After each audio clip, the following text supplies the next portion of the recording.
Hai, hello, salam sejahtera Malaysia. Selamat datang ke channel Fels Lifestyle. Terima kasih kerana terus setia dan terus bersama di dalam channel ini. Antara peletakan jawatan yang mengejutkan ramai baru-baru ini adalah peletakan jawatan orang kanan Zahid ataupun mungkin anak emas Zahid Hamidi yang sah keluar UMNO. Tidak lain dan tidak bukan Tengku Zafrul. Saya boleh katakan Tengku Zafrul adalah salah satu pemimpin yang sangat elit di bawah 3 Perdana Menteri kebelakangan ini. 3 Perdana Menteri sebelum ini termasuk hari ini Anwar Ibrahim. Beliau dipilih menjadi menteri. 2 kali Menteri Keuangan di bawah Ismail Sabri dan Muhyiddin Yassin. Dan yang terkini sebagai Menteri MITI di bawah pimpinan Anwar Ibrahim. Yang mengejutkan saudara-saudara, Rafizi keluar UMNO. Dan paling menambahkan kejutan ini, beliau telah mengeluarkan pernyataan ingin menyertai PKR. So, kita dapat lihat Anwar Ibrahim pun selesa dengan Zafrul. Saya dapat lihat kerana Zafrul mempunyai satu attitude yang bagus di dalam melakukan tugas beliau sebagai menteri. Sebab itu beliau tetap dipilih. Nah, kalau tak silap pun Anwar Ibrahim ada memuji Tengku Zafrul sebelum ini.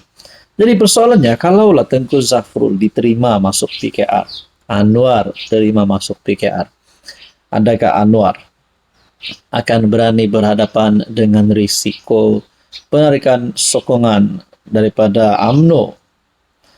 Saudara-saudara, saya tanya dengan kawan baik saya, apakah akan berlaku kepada hubungan PKR dan UMNO ataupun khususnya PHBN sekiranya Zafrul diterima masuk dalam PKR? Krisis besar akan meletus. Reaksi yang pertama, tim pro Ismail Sabri dan pro grassroots akan melenting. Sebab mereka anggap Zafrul adalah pemimpin daripada UMNO, sudah pasti. Dan yang kedua, reaksi kedua, penyokong akar umbi UMNO takkan terima PKR lagi kalau Zafrul masuk PKR. Ini akan dikira sebagai PKR culik anak emas Zahid. Dan reaksi yang ketiga, UMNO mungkin tarik sokongan terhadap kerajaan perpaduan. Kalau Zafrul dianggap sebagai pengkhianat dan Zahid tertekan, dan untuk menjaga image beliau, akhirnya mengarahkan UMNO tarik sokongan terhadap Anwar Ibrahim.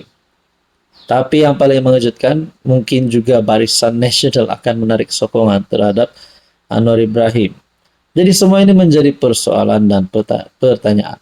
Walau bagaimanapun ini hanyalah satu sumber yang saya dapat daripada rakan saya.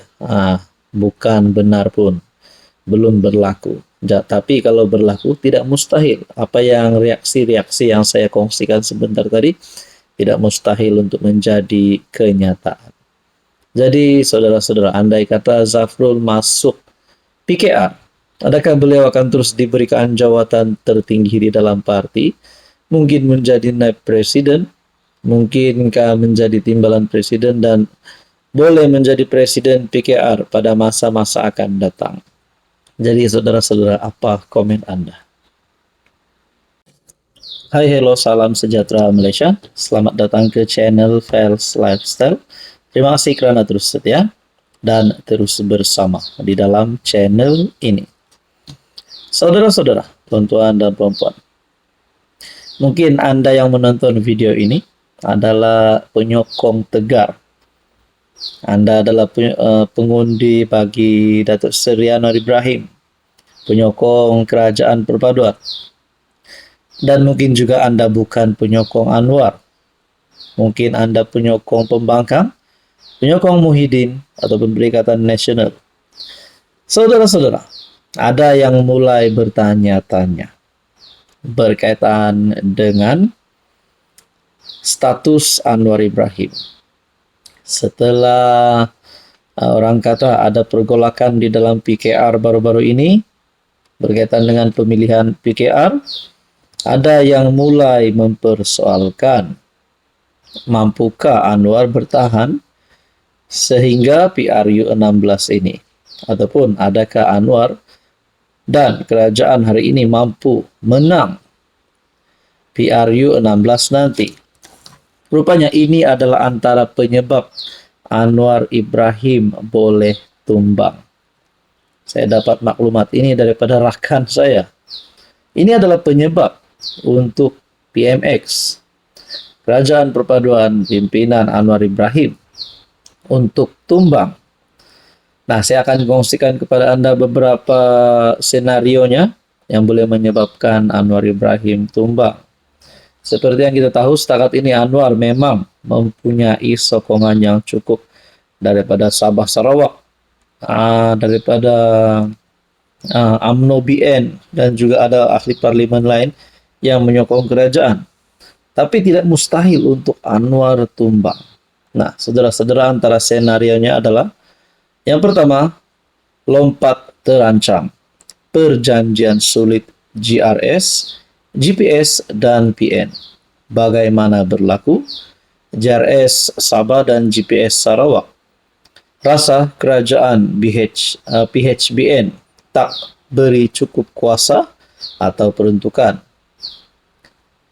Lepas PRN Sabah, kalau GRS skala teruk hilang kepercayaan kepada PH, cari deal baru dengan PN. PN tambah GRS tambah GPS, tambah saki-baki dari UMNO, cukup majoriti bentuk kerajaan baru. Nah, itu adalah senario yang pertama. Yang kedua, senario kemarau ekonomi.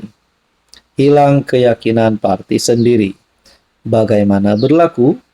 Inflasi, pengangguran, isu rakyat, subsidi diesel makin tenat, UMNO, PKR atau GPS mula goyang, muncul tokoh dalam kerajaan sendiri. Desak Anwar berundur demi kestabilan politik dan ekonomi. Faktor pemangkin, laporan ekonomi suku akhir negatif, sentimen pelabur asing menurun, tekanan dari bank pusat dan korporat. Dan senario yang ketiga yang mengejutkan. Nah, ini yang paling ditunggu-tunggu oleh pendengar dan penonton di luar sana. Senario yang seterusnya adalah langkah parlimen. Undi tidak percaya secara terbuka. Bagaimana berlaku? Parlimen buka semula sesi, misalnya Oktober nanti. Satu gabungan baru buat undi tidak percaya secara rasmi.